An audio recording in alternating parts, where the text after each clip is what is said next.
in the back of my mind, I'm always trying to make sure that I didn't decide to be a doctor for my parents as much as I want to make them proud, trying to find my purpose outside of my identity as an only child, the first and only daughter of Mm. an immigrant family. I want to be able to do ophthalmology in the future, be able to go back to Ethiopia, just be able to make a difference for my people there. What does it mean to you to unlock the highest version of self? Ooh, I think for me, it's What's up, guys? Welcome to Bridge to Self. I'm your host, Ben Arthur. So I'm joined this week by Saron Tedla. She is an Ethiopian-American medical student at Oregon Health and Science University in Portland, Oregon. So we went to college together several years ago at the great University of Portland. I believe she was a couple years behind me, but we were both pretty active in the Black Student Union and just have a lot of good memories from that club. And yeah, she's kind enough to join me on the platform today to kind of discuss her journey and her story. And Saran, it's so good to see you again. First of all, thanks so much for joining me. yeah, thanks so much for having me. It's great seeing you too.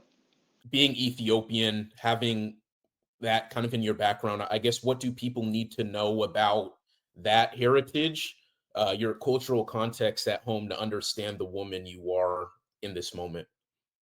Sure. I am Ethiopian American. I was born and raised in California and kind of moved to Oregon for college and stayed here. I would say I identify pretty heavily with my Ethiopian side. I speak the language, and I don't know, I'm pretty African. So I think Okay. that is something that would be helpful to know. Yeah, okay. So when you say pretty African, what does that mean to you? I would say like just culture-wise, I think my personality and just parts of my character is really tied to the culture of Ethiopia, just in terms of how people interact with each other and what we define as a community, and just little things I think that I identify with a lot. What are those aspects of your personality that would be something that an Ethiopian would know as, I guess, being definitely like Ethiopian for those Yeah, who don't really know what that means? totally. Yeah, it sounds really vague. I think one thing is that I can be pretty like humble, but in a like to a fault, where sometimes I Mm, think when it comes to Ethiopian culture, naturally we're praised for being super humble and just putting our head down, working hard, and waiting for someone to recognize that, and for that person to kind of build us up and be like, "Hey, this person's doing great." um, rather than basically like advocating for yourself and just, speaking up for yourself. And I think mm, that's something that's like kind of, it could be pro and con in different ways, but I think yeah. in general, it's kind of made me better at being good at like identifying other people's like strengths and identifying it in myself, Mm. and just like speaking out more about it when I can. Yeah, I think being that humility to a fault almost, I think that's maybe I don't know if it's common among just kind of Africans in general, but me being Ghanaian, I think I can definitely relate to that as well. Like you're kind of taught to like put your head down and be like that humble servant, so to speak. And I think maybe it takes different forms depending on kind of where your family is from and whatnot. But I can definitely relate to that. So um, I guess just in recognizing that, right? Like that humility to a fault, I guess what have you done to maybe advocate for yourself a bit more, maybe rectify maybe the negative the drawbacks of that, because obviously it's a great quality to have, right? But as you've kind of gotten older and being in medical school right now, I guess what are the things you've done or been consciously trying to be aware of to like rectify the weaknesses of that, do you think? Yeah, so it's hard. Like in medical school right now, I see my classmates who are not people of color, and um, just the way they operate, I think, is just different. They're just more comfortable in speaking out when, I might not be.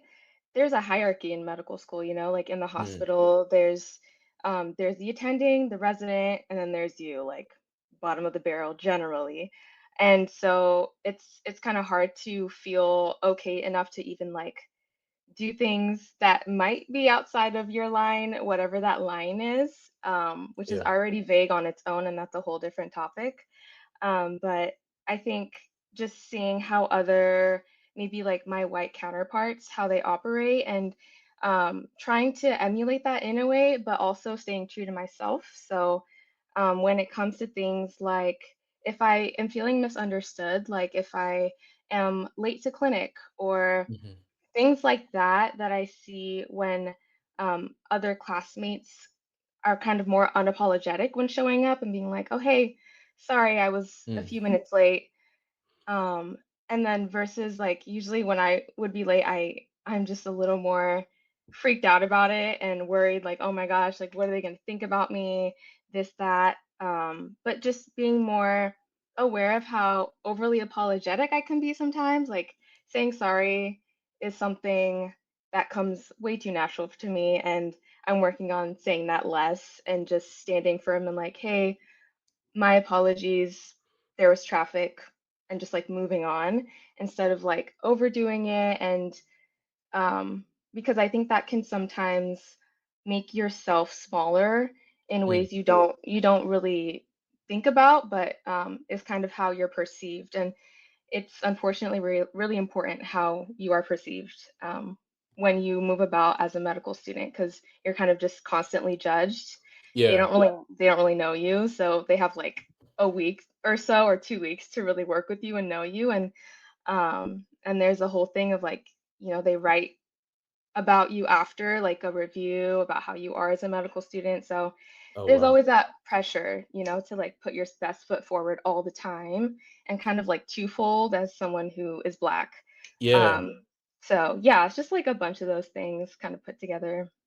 So speaking of that, like, kind of perception, the feeling of maybe constant judgment, and then being, I guess, one of the only Black people in there, maybe only one of the only Black women, one of the only Ethiopian, like, East African Black women, like, just in that space. How have you maybe kinda dealt with that, just in recognizing that um you're maybe alone in that you can't maybe relate on certain levels to other folks? Like, how have you maybe compartmentalized just the fact that you kind of look different than others at the same time, while you're maybe trying to get over some of those humility to a fall attributes that you kind of described as well?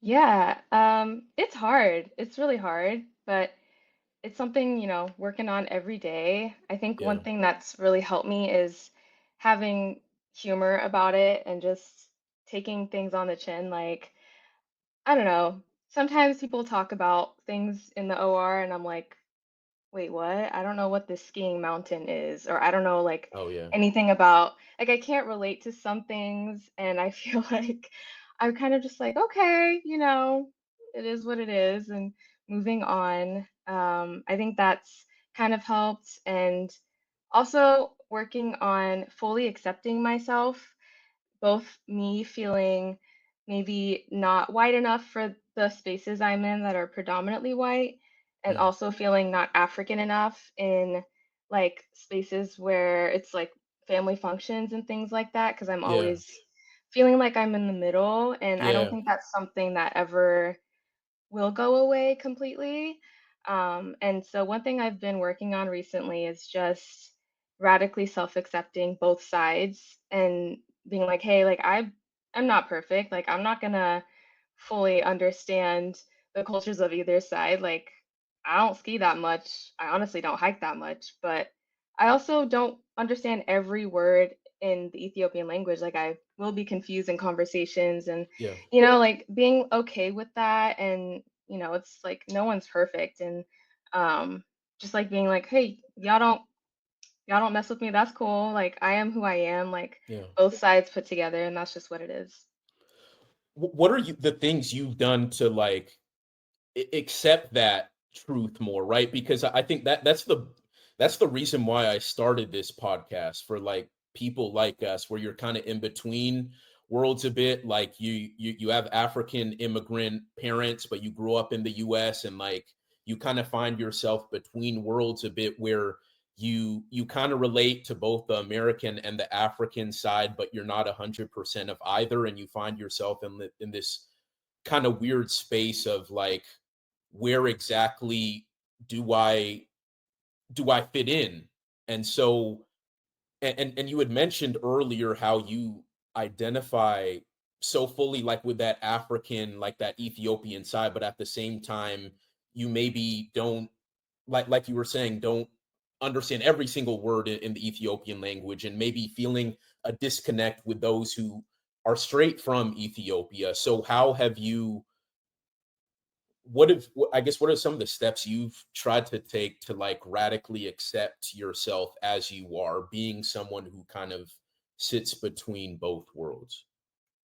Sure. Like for the example of not understanding every word, I sometimes sit with my cousins sometimes when they like talk about some super niche like cultural thing that happened in Ethiopia or some meme, and I don't know what they're talking about, and I'm just like, "Oh, what's that?" And just like being open about not knowing instead of silently sitting there and Yeah. kind of like not suffering, but just like feeling like, this is weird. Like I can't relate to y'all. Like I don't know, I'm just gonna zone out right now. Just like being actively trying to always learn and just being Mm, okay with not knowing anything, usually like feeling like you don't know anything. Um, because it's like it's growth and it's just part of having fun with it too and just being yeah. like, hey, like I'm learning something new. This is great. Like now next time I'll know how to talk about this thing and just things like that, like being super open and not feeling too worried about what people think when it comes to not knowing something. Did it take you a while to get to that point though? Like not maybe feeling embarrassed about having to ask those extra questions, or do you think maybe that's come more natural? I would say it's still hard. Yeah, I feel I feel embarrassed you. sometimes, definitely. And I think that's just part of working on it is being cool with it. Because yeah, it can be kind of embarrassing when my cousins clown on me when they're like, "Oh, you don't know what this is?" Like, but it's just like, "Yeah, I don't know, and tell me." And I'm from here, like, and Yeah. what? You know, just being like, "Whatever. It is what it is." Yeah, this is part of it. So you've kind of talked about maybe the disconnect at times with your Ethiopian relatives. We know about that disconnect with like your white counterparts, like in medical school or whatever. So I guess what has how I guess what has that connection been like to like Black Americans, like those who've generations of their family have been here. There's obviously a certain culture that comes with like if you're just like kind of African American. So how have you how have you connected, or maybe felt a disconnect in any way with your kind of your Black American peers, knowing that you are like second gen Ethiopian? Totally. I think that's a great question. There's always just been that, sort of divide, right, with Africans versus African Americans and it's just like at the end of the day, we're all black, and I think even in 2020, like everything with George Floyd and everything that happened, it was just I think that kind of was a shift for me, and it made me realize like, hey, if you're in a car and you're black, the police is going to pull you over if you're Ethiopian, if you're Black American, if you're Kenyan, if you're whatever. And it's just like how you look.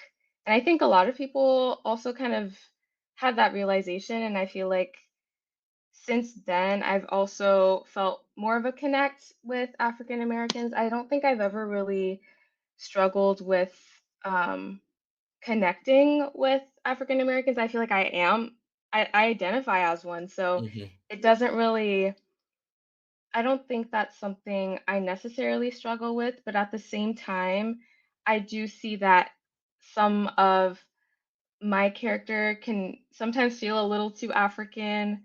Um, like just in terms of feeling, I don't know how to describe it, honestly, but I think maybe it goes back to how that super humble like feeling of just like being super quiet, super not as open and Mm, more closed in. I think that can sometimes be an African trait, and I don't know, but at least it is for me. yeah. And I think that that can kind of make me feel a little different. But yeah, I think that that would be my struggle, I think. But I remember in, I think it was in middle school, I wrote a poem about feeling too African and not feeling enough of like, not feeling like I was Black American. And Mm. I honestly, I don't even remember what I wrote, but I remember I was just like so passionate about it because I think at the time this was in California, so Mm, I was around a lot of people who looked like me. And I think being surrounded by that, I was more hyper aware of the fact that I had like more of an African side than just yeah. African American. And so, yeah, I notice it, but it's also beautiful because, we're all like an amalgamation of things and we all just share different cultures and learn from each other. Yeah, so I think it's great.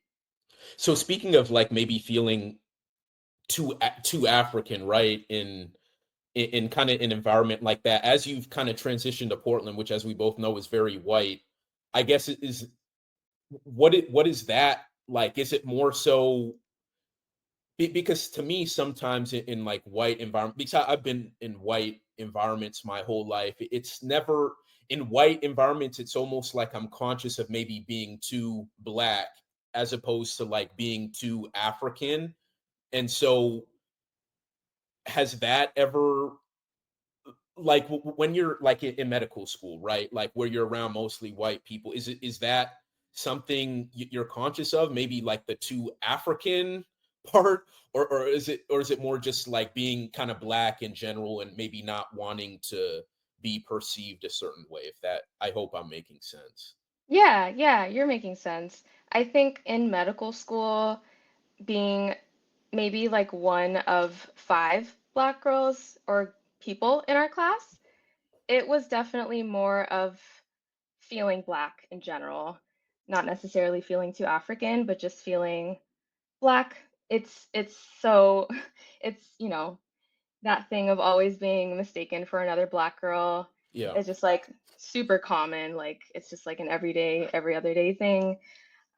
Things like just being recognized quickly can just make you hyper aware of the fact that you're one of few.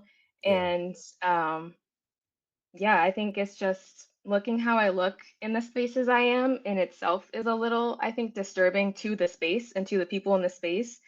Just like naturally, it's just not as common. And yeah, part of it is just embracing it and finding humor in it. And I'm glad I have, I'm not the only one, so I can have people to look at when things are a little weird and have that like side eye yeah, conversation and yeah, silence and for sure. just, being able to debrief and things like that, I think is really important.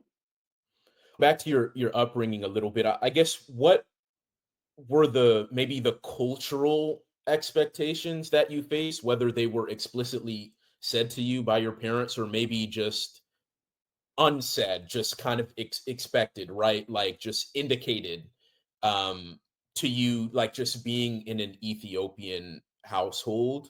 Um and I guess maybe how have you dealt with that as you've gotten older, or has that even required any dealing with from like just from your perspective? Yeah. So as an Ethiopian growing up, I guess this is like African culture in general. It's like choosing a career, being a doctor, a lawyer, or like an engineer. It's I've been lucky where I feel like my parents haven't necessarily been like, you need to be one of those. And I so I feel lucky that I kind of chose this profession on my own, but at the same time, in the back of my mind, I'm always trying to make sure that I didn't decide to be a doctor for my parents. As much as I want to make them proud, I Yeah. think it's important to always take into consideration, like, at the end of the day, you're alone with yourself and all the sacrifices you've made, all the hard work you've put into something, only you will look back and see, like, say, "Hey, I am proud of this," or oh man, I wasted my time trying to please other people. And it's like, it's always in the back of my mind and just making sure that I'm doing things not only for my family, which I always have that in mind, but also that I am proud of what I'm doing for myself and that it's truly what I want to do and what my purpose is. So I think the biggest thing for me growing up was trying to find my purpose outside of my identity as an only child, the first and only daughter of Mm, an immigrant family, and trying to remove myself from that while also recognizing it so that I yeah. don't have regrets in the future about how I spent my life. Yeah. What is that process of making sure that you are doing it for yourself? Is it journaling? Is it meditation? Like how do you go about deciphering that? Honestly, it's a lot of prayer.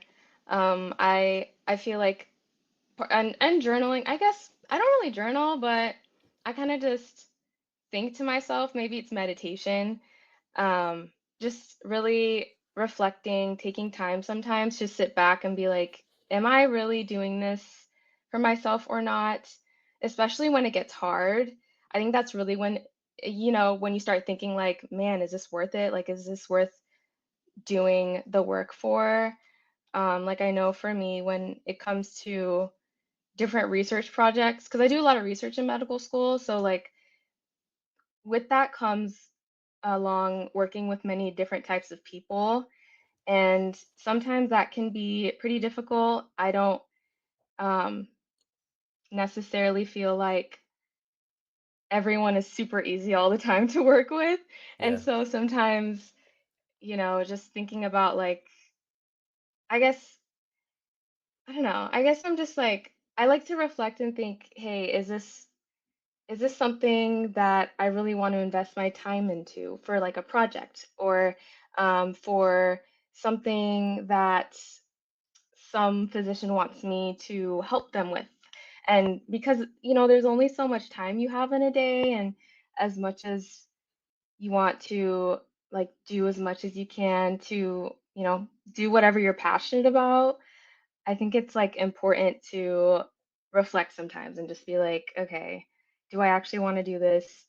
Um, is this worth my time? But again, that's not really easy to do all the time. Like, especially when you're busy all the time and you have things to do, it's easy to get lost in like everyday work, and like the everyday flow of things. So it's something I'm still working on. When you go through that, when you do have time to go through that process, right? Whether the reflection or the prayer, what is that answer that you keep like what is the inspiration behind like wanting to be a doctor? Like what is that purpose you keep finding yourself coming back to that reaffirms that you're on the right track? So it was actually an experience I had in Ethiopia about a few months before I started medical school. I had the chance to go to Ethiopia for 2 months. It was the longest time I've ever been there. Mm, And I had the chance to shadow and volunteer slash work at an eye clinic. And I've never really done that there. I've always just like been with family the few times that I visited before. So this was the first time I was like in the workspace, like a healthcare workspace in Ethiopia, and just seeing it for what it was. And I think that really changed some things for me. I saw patients that had cataracts that were like so intense, like the type that you don't see here because there's less care there, and so sometimes it gets so bad. And just watching them after they have their surgery, which is pretty quick, and then they have like 1 or 2 days, or a few days, and then they get to take off their like bandages on their eye and they can like see for the first time, going from seeing like almost legally blind to 20/20, and just seeing their reaction is just like it's so rewarding to be able to just witness some experience like that from someone else, having a patient like jump into the arms of a doctor and just like so happy and overwhelmed. Mind you, these patients are coming from different parts of the country or different parts of Africa. So they don't even necessarily speak Amharic or any Ethiopian language, but Mm. like it like surpasses any language barriers because you can see the joy in their face. And I think like going back to that moment really makes me remember why I'm doing what I'm doing. I want to be able to do ophthalmology in the future and be able to go back to Ethiopia and be able to do things like this and have that reaction hopefully in the future and just be able to make a difference for my people there. So yeah, I think that's what I come back to a lot. I'm wondering, being a doctor, a soon-to-be doctor, like an ophthalmologist, coming from your particular background, like Ethiopian background, heritage, and being, I think you said that you're your parents' only child. Just knowing all that, what does that mean to you, knowing that you're kind of being a soon to be ophthalmologist, but like that cultural context you have at home, like what will it mean to you to be that one day, to be able to serve in the ways you've talked about? Um, that's a good question. I think it just would really be my dream. It's kind of what I've always envisioned myself doing. So, um, yeah, I think that would just be something I would love to do, and honestly is what I've worked for and I look forward to and like to think about. And obviously, plans don't always go like exactly how you expect them to. And so Yeah. I'm open to whatever opportunities come my way that allows me to fulfill that purpose in general, which is to like help my people. And because I really feel that it's important for me to do that. And whatever way that manifests in the future is how I'm open to doing it. Why do you think it's important to help your people? I have just like a really strong connection to my culture. Love my family. I'm so family oriented. I've gone back home throughout my life. I've been lucky enough to go back home. So I would went meaning Ethiopia. Yeah. This is technically my home, but like Yeah, going no, to I got you. Ethiopia, I got you. I got you. going to Ethiopia, of like throughout my life. Like my first time, I think I was 2, and then I was like in my like 13, 12, 13, and then later on, and then most recently before medical school, I think being able to go back and see my family throughout my life has, I think, builds upon my connection there and has really solidified it over time. Um, and so I'm really grateful that my parents were able to take me back throughout my life to have that connection because I think without that, I wouldn't feel as much of a pull to do this. Saron, what do you think I should have asked you that I didn't? Oh, I don't know what my plans for the summer are. What are your plans for the summer then? You going back to Ethiopia? Actually, I am going to Ethiopia in December. Okay, okay. I'm actually, it's like more of a research trip. I'm planning to do some work with a resident in Addis Ababa, the capital city. She's planning to do a lot of work with doctors in training there to help with both eye care and OB/GYN care. Um, and she's doing a whole health campaign, which I'm very excited about. It's the first time I've ever like done any work in Ethiopia, so I'm really looking Mm. forward to it. How long are you gonna be there? I'm gonna be there for only a week, I think. Oh, wow. Yeah. Wow. Yeah, you don't usually yeah, going back to, because usually when people go back, right, it's for at least 2 weeks, you know. Yeah. So that's, wow, that's kind of a quick turn, and you're going to be like working too. So, Yeah, the jet lag yeah. is gonna be crazy. I already Yeah. know. Yeah, Yeah. what it's like, it's got to be like 10 hours ahead of Portland, right? Like 10-hour difference Yep. or something? Yeah. Yeah, it's about 10 hours, and Okay. it's actually gonna be definitely the shortest amount of time I've been there. But yeah, it's gonna be fun. Okay. That's what's up. Well, I mean, that's pretty much it, Saran. I guess, where can people, I guess, tap in with you online or on social media to connect with you, whether it be via LinkedIn or social media? Like, now's the time to kind of plug yourself if you feel like it. So, Sure. Well, my Instagram is Saron with three N's and an underscore, so you can follow me there. My LinkedIn is my first name Saron, last name Tedla, Tesla with a D. Yeah, that's all I have. Thank you so much. yeah, no problem. And kind of like, last question for you is, kind of ask all my guests this at the end. It's a bit broad, so kind of bear with me, and you can go in any direction you want with it. But I guess, what does it mean to you to unlock the highest version of self? Ooh, that is a good broad question. Yeah. Yeah. I think for me, it's full acceptance of myself Mhm. and being unapologetically myself, no matter who's like around, which I think is really difficult. Especially, I think I'm just generally super aware of the people around me and I can be a chameleon. And having that radical self-acceptance and being myself in any situation, I think that's the best form of it. I love it, Saran. Thank you so much for your time. And for all you listening, whether it be via YouTube, Apple Podcast, Spotify, I appreciate you guys. Thanks for constantly supporting the show. If you haven't already, you can subscribe to the show on YouTube. You can follow and rate the show on Apple Podcasts and Spotify. Leave a review, a comment. All the feedback helps me to continue to produce the show and gives you guys the best possible podcast experience possible. But you guys know the deal, every other Wednesday at 5 p.m. Central Time. So until next time, I'll see you guys soon. All right. Peace out.